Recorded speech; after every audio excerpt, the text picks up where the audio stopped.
Hi, I'm Sarah.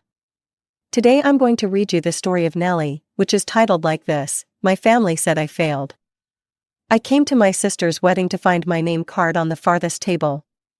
I sat quietly, but then her fiancé looked at me and said, "Wait, are you Nellie Mitchell, that IT millionaire?" My parents and sister turned pale. "Well, let's go." I was sitting at my home office, debugging some code for a client project, when my laptop chimed with a new email notification. The sound made me look up from my screen, and I noticed it had come to my old Gmail account, the one I'd set up back in high school and barely used anymore.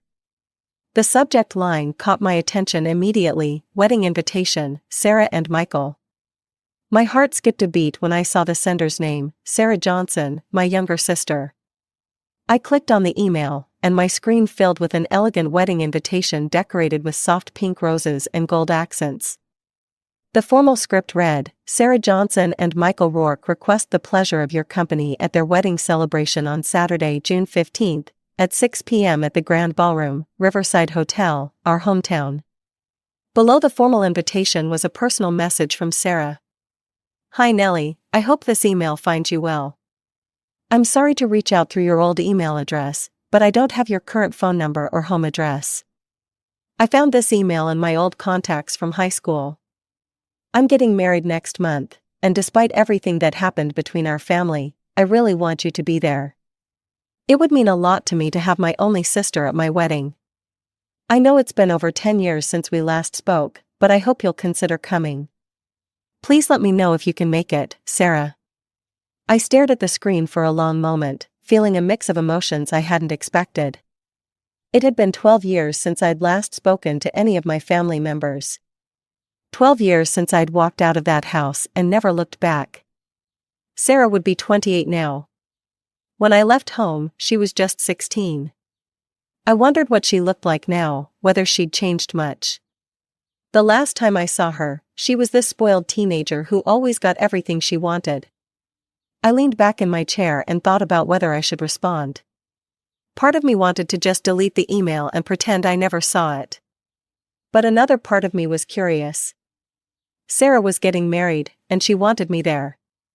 Maybe she'd grown up. Maybe things had changed.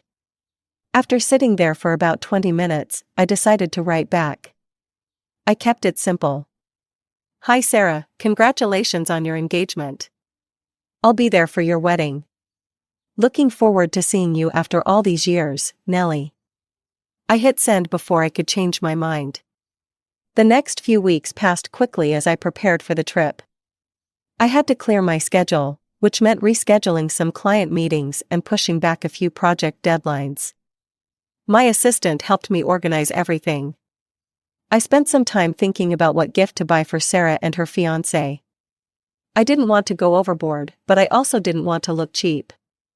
Finally, I settled on a beautiful crystal vase from Tiffany, elegant, expensive enough to show I cared, but not so flashy that it would draw too much attention. It cost me about $1,500, which wasn't much for me these days, but I figured it was a nice gesture. The day before the wedding, I flew back to my hometown for the first time in a decade. I took a taxi from the airport to the Marriott downtown. After checking in, I unpacked my suitcase and hung up the dress I'd brought for the wedding. It was a simple navy blue dress, well-tailored but not flashy. I'd learned over the years that sometimes the most expensive clothes were the ones that looked the most understated. That evening, I ordered room service and tried to prepare myself mentally for seeing my family again. I wondered if my parents would be surprised to see me. I wondered if they'd changed at all, or if they were still the same people who'd kicked their 18-year-old daughter out of the house with nowhere to go. I thought about calling Sarah to let her know I was in town, but decided against it. I'd see her tomorrow at the wedding. That would be soon enough. The next morning, I woke up early and went for a run around the downtown area. After my run, I went back to the hotel, showered, and spent the afternoon relaxing. I read a book, watched some TV, and tried not to think too much about what the evening would bring. Around 4 o'clock, I started getting ready. I did my makeup carefully, not too much, but enough to look polished. I styled my hair in a simple updo and put on the navy dress with a pair of pearl earrings I'd bought a few years ago.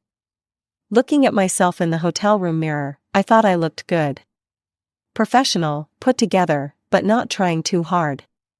I grabbed Sarah's gift from the dresser and called a taxi to take me to the Riverside Hotel.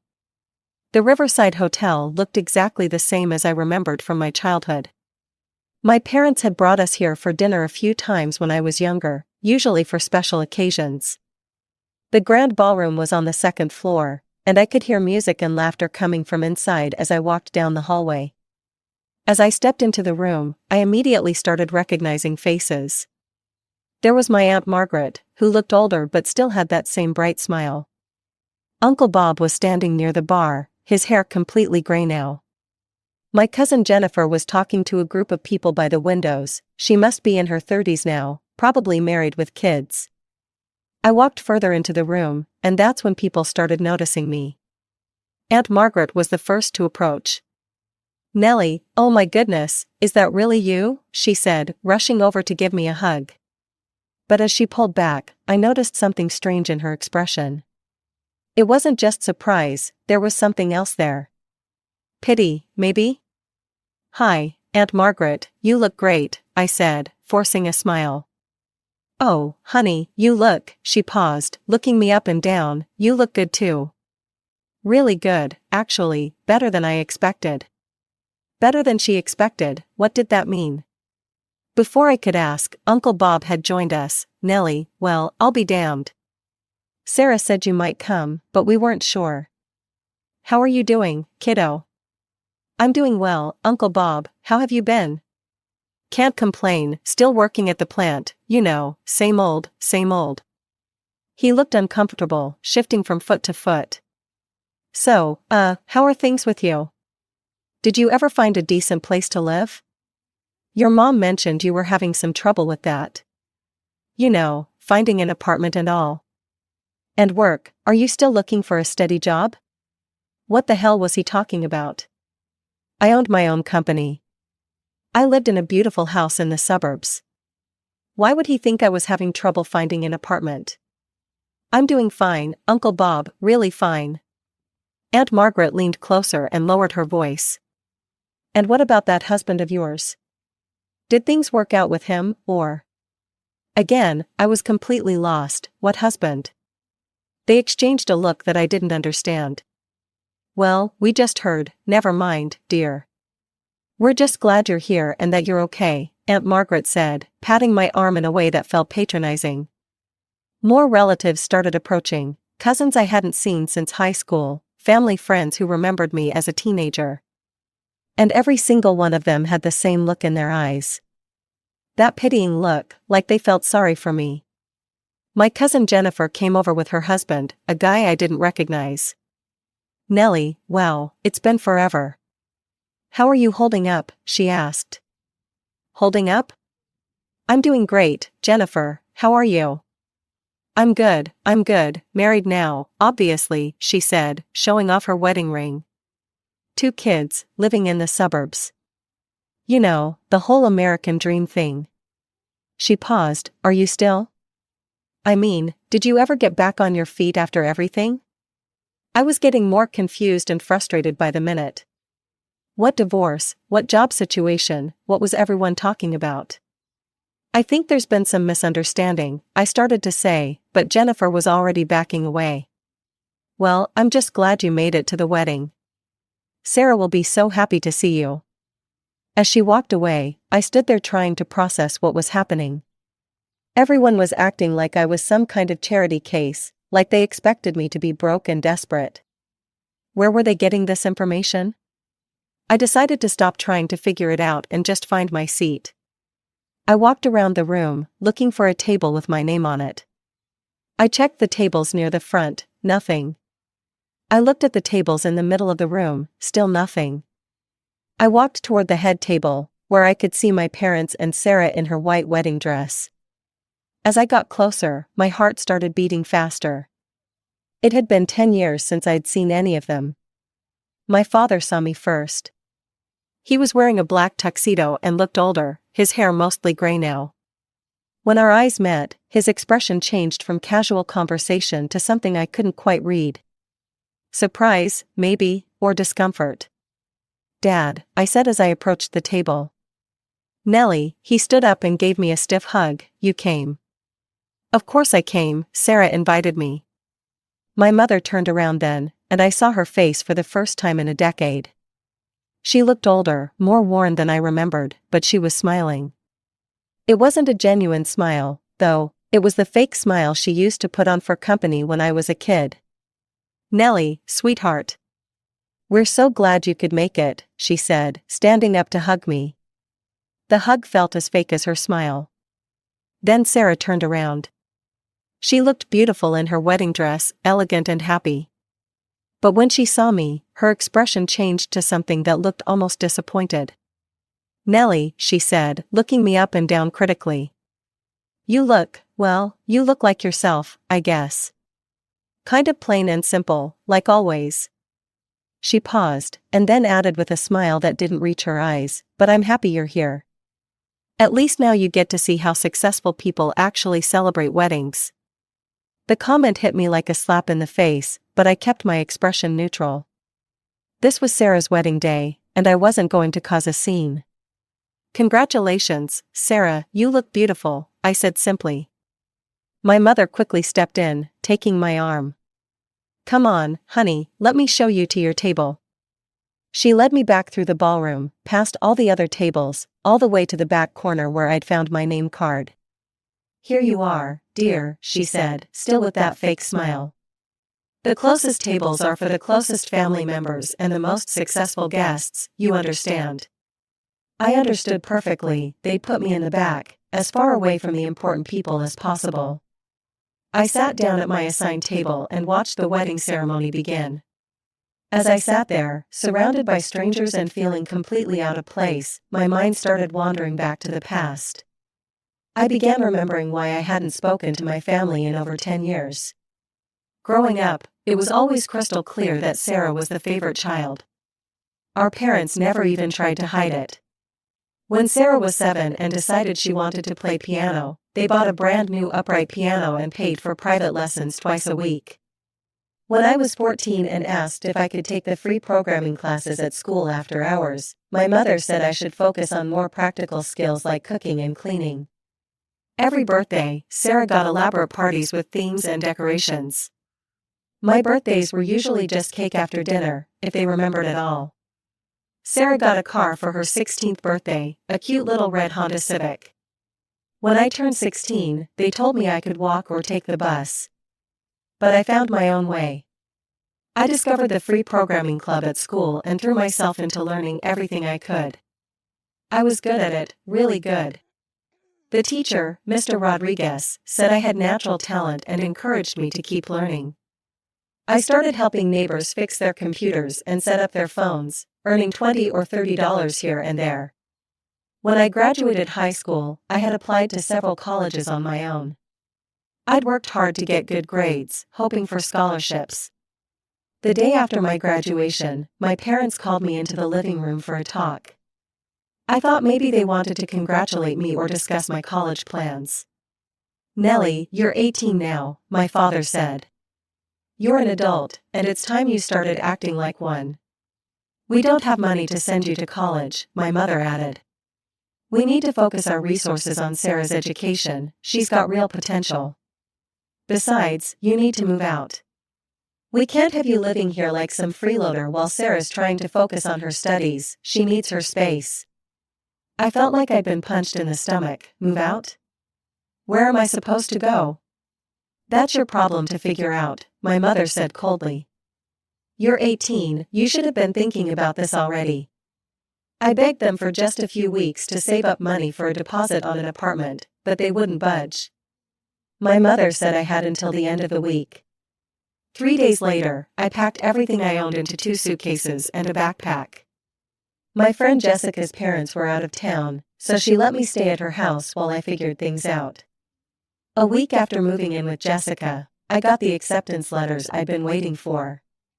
I'd been accepted to 4 colleges, and one of them, a school in the neighboring state, offered me a full scholarship plus room and board. When Jessica's parents came back from vacation, they found out what had happened and were horrified. Mr. and Mrs. Chen had known me since elementary school and always treated me like a second daughter. They gave me $3,000 to help me get settled and drove me to the airport themselves. I remember Mrs. Chen hugging me goodbye and saying, "Make us proud, sweetheart. Show them what they're missing." College was hard at first. I worked 2 part-time jobs while maintaining my grades, but I loved every minute of it. I was studying computer science and finally felt like I was where I belonged. In my 3rd year, I met David in my advanced programming class. He was smart, funny, and shared my passion for technology. We started studying together, then dating, and by senior year we were inseparable. We got married right after graduation, a simple ceremony at the courthouse with just a few friends present. I took his last name, Mitchell, and we moved to Silicon Valley to start our careers. We both got jobs at tech companies, but our real dream was to create something of our own. We spent our evenings and weekends working on a revolutionary piece of software that would streamline database management for large corporations. After 2 years of development, we had something incredible. We pitched it to several major companies and ended up selling it to IBM for $12 million. $12 million. With that money, we started our own software development company. We were young, ambitious, and suddenly very wealthy. Our company grew quickly, taking on bigger and bigger clients. Within 5 years, we were worth over $50 million combined. But success couldn't save our marriage. We grew apart as we focused more on business than on each other. After 8 years together, we realized we were better as business partners than as husband and wife. We divorced amicably, splitting our assets equally. David and I remained friends and continued running the company together. Now, at 30, I was worth about $30 million personally. I owned a beautiful house, drove a luxury car, and my company was respected throughout the industry. I'd been featured in several tech magazines and had even given a few keynote speeches at conferences. But my family knew none of this. They had no idea who I'd become or what I'd accomplished. I was pulled back to the present when the wedding ceremony ended and people started clapping. My parents stood up at the head table, and my father took the microphone. "Thank you all for being here to celebrate Sarah and Michael's special day," he began.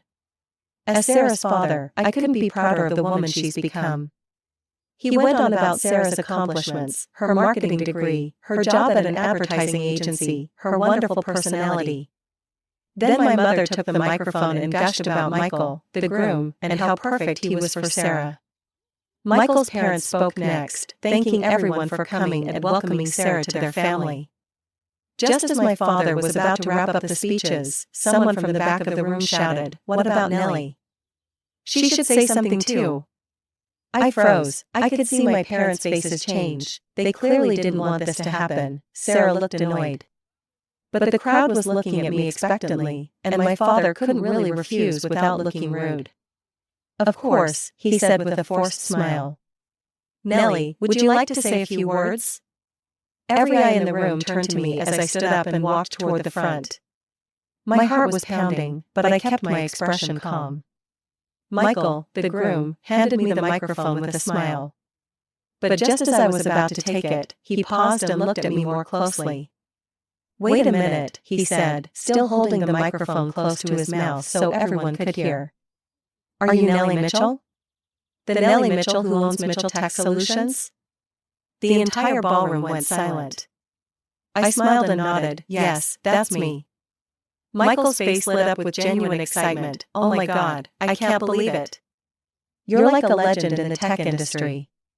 I've read about your work in Forbes and TechCrunch. This is incredible." He was still speaking into the microphone, so his words echoed throughout the silent ballroom. I could see my parents and Sarah frozen at the head table, their faces showing complete shock. Everyone else in the room was staring at me with wide eyes. "I'm so honored to meet you," Michael continued. "Your database management software revolutionized how we handle enterprise data. And Mitchell Tech Solutions, I mean, you've worked with Google, Microsoft, Amazon. This is unreal." The room erupted in whispers and murmurs. I took the microphone from Michael, who was practically beaming. "Thank you, Michael, that's very kind." I looked out at the crowd, then at my family. I just want to say congratulations to Sarah and Michael. I wish you both a lifetime of happiness together. I kept my speech short and sweet, then handed the microphone back and started walking toward my table. But before I could sit down, my mother appeared at my side. "Nellie, sweetheart," she said in the sweetest voice I'd ever heard her use. "Why don't you come sit with us at the main table? We have room for you with the family." I looked at her fake smile and shook my head. "No thanks, Mom, I'm comfortable where I am." I returned to my table in the back corner, and as I walked, I could hear everyone whispering about me. The elderly woman sitting next to me, who I'd learned was my great-aunt Helen, leaned over. "Dear, I had no idea who you were," she said. "Your parents told everyone you were struggling. They said you lived in some rundown apartment, worked at a dead-end job, and had married some alcoholic drug addict who left you with nothing." Everything suddenly made sense. The pitying looks, the questions about finding an apartment and a job, the comments about my husband. My parents had been telling everyone I was a complete failure. I just smiled and shook my head. "People say a lot of things, Aunt Helen." The reception continued, but I could feel everyone's eyes on me. People kept coming over to introduce themselves and ask about my work. Some of the younger guests recognized my name from tech blogs and wanted to take selfies. I stayed for about another hour, making polite conversation and watching Sarah and Michael dance. But the whole atmosphere felt toxic to me. I'd had enough. I quietly slipped out of the ballroom and called a taxi back to my hotel. Once I was in my room, I immediately went online and booked a flight home for the next morning. I just wanted to get out of there. Around 9 o'clock that evening, my phone rang. It was an unknown local number. "Hello? Nellie, it's Mom." I sighed. How did you get this number?" "Michael gave it to me. He got it from some of his friends in the tech industry." Her voice was sickeningly sweet. "Honey, we need to talk. Your father and I would love to have you over for dinner tomorrow before you leave. We want to reconnect with you." I laughed, actually laughed out loud. "Really? You want to reconnect now? After you found out I have money?" "That's not. We always cared about you, Nellie. We just didn't know how to reach you." "You didn't know how to reach me? Or you didn't care enough to try?" "There's a difference, Mom." She started making excuses, talking about how they thought I wanted space and how they were respecting my wishes. "Cut the crap," I said. "I know what you told everyone about me." Aunt Helen filled me in. "You told the whole family I was living in some dump, married to an addict, struggling to find work. You painted me as a complete loser. We were just worried about you. We didn't know what was happening in your life. So you made up stories? You told people I was a failure because that's what you wanted to believe?" My mother started stammering, trying to backtrack. We were joking around, you know how family talks." I'm done with this conversation, and I'm done with all of you," I said firmly. "Don't contact me again." I hung up the phone and immediately blocked the number. Within 15 minutes, my phone was buzzing with text messages from other unknown numbers. My father, Sarah, even some cousins I barely knew. They all wanted to talk and work things out now that they knew I was successful. I blocked every single number without reading most of the messages. The next morning, I flew home feeling relieved. I thought that would be the end of it, but I was wrong. 2 weeks later, I got another email from Sarah. This one wasn't sweet or apologetic like her wedding invitation had been. "Nellie, it started. I've done some research and found out exactly how rich you are. You're worth millions, and meanwhile, your family is struggling. We took out a $100,000 loan for my wedding, and it's only fair that you pay it back. For someone like you, that's pocket change, but for us, it's everything. You owe us this much after abandoning your family for 10 years. We're your family, and family helps family. I expect you to transfer the money within the next week." I stared at the email in disbelief. The sheer audacity of it was breathtaking. They wanted me to pay for Sarah's wedding because I could afford it. I wrote back immediately. Sarah, I'm not paying for your wedding or any other expenses you've racked up. You want to know why? Because for 10 years, you and our parents called me a loser behind my back. You told everyone I was a failure, living in poverty, married to an addict. Well, guess what? Losers don't help their families. If I'm such a failure, why would you want my money? Don't contact me again. If you do, I'll be speaking to my lawyer about harassment charges. I hit send and then blocked her email address too. That was 6 months ago, and I haven't heard from any of them since. I assumed the threat of legal action scared them off. Now I'm back to my normal life, running my company, working on new projects, and enjoying my success. I'm not bitter about what happened, honestly, I'm grateful. That wedding showed me exactly who my family really is, and it confirmed that I made the right choice cutting them out of my life 10 years ago. Some people aren't worth keeping in your life, even if they're related to you. I learned that lesson a long time ago, and Sarah's wedding just reminded me how true it still is. I'm doing just fine without them, and I